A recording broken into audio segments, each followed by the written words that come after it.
Hello friends, நம்ம இன்னைக்கு இந்த சேனலில் கருவாட்டு குழம்பு எப்படி வைக்கலான்னு பார்க்கலாம். அதுக்கு தேவையான பொருட்கள் முதல்ல ஒரு வெங்காயத்தை சின்னதாக கட் பண்ணி வச்சுருக்கோம். அப்புறம் 2 பச்சை மிளகா, அப்புறம் ஒரு 10 பூண்டும் தோல் உரித்து கட் பண்ணி வச்சுருக்கு.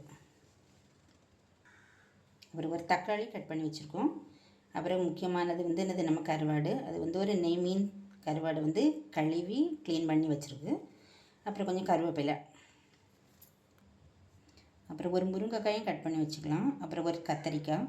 இவ்வளோ முக்கியமான இது. அடுப்பு பற்ற வச்சு சட்டி வச்சு எண்ணெய் ஊற்றும்.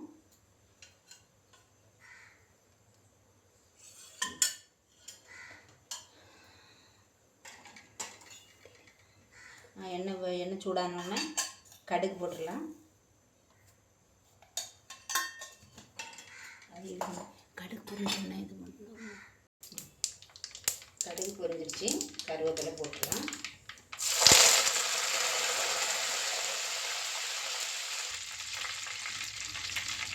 கருவேப்பிலை பொரிஞ்சிருச்சு. இனி வெங்காயம் போட்டுக்கலாம். வெங்காயம், பச்சை மிளகாய், பூண்டு எல்லாம் ஒன்றாவே போட்டு வதக்கிடலாம்.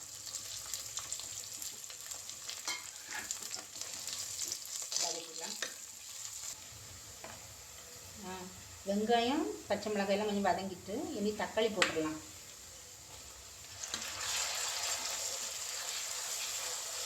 தக்காளி கொஞ்சம் சீக்கிரமாக வதங்குறதுக்காண்டி கொஞ்சம் உப்பு, கொஞ்சம் மஞ்சள் பொடியும் போட்டுக்குவோம். தக்காளி வதங்கிடுச்சு. அதில் கத்தரிக்காய் முருங்கைக்காயை போட்டுருவோம். அதையும் போட்டு கொஞ்சம் கிண்டிடுவோம். அப்படி வதங்கிட்டு மிளகாத்தூள், காஞ்ச மிளகாத்தூள் ஒரு 2 ஸ்பூன் போட்டுக்கலாம்.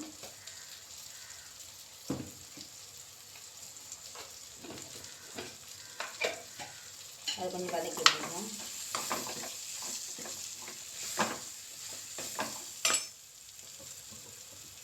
தனியாத்தூள் 2 ஸ்பூன் போட்டுக்கலாம்.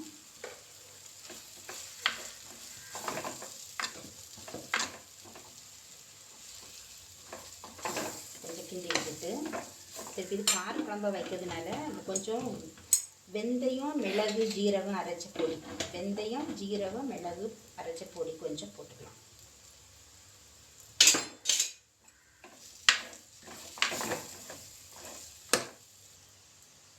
ஒரு எலுமிச்சம்பழம் அளவு புளி எடுத்து ஊற வச்சு, தண்ணியில் ஊற வச்சு அதை வடிகட்டி தண்ணியை இதில் ஆட் பண்ணிக்குவோம்.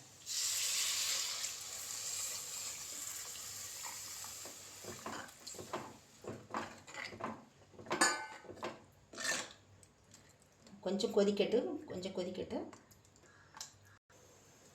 குழம்பு கொதிச்சிடுச்சு. கருவாடு அதில் போட்டுருவோம். கருவாடு போட்டாச்சு. குழம்பு நல்லா கொதித்து வத்தி அது வர்றதுக்கும். அப்புறம் உப்பு கொஞ்சம் போட்டுக்கலாம். தேவையான உப்பு,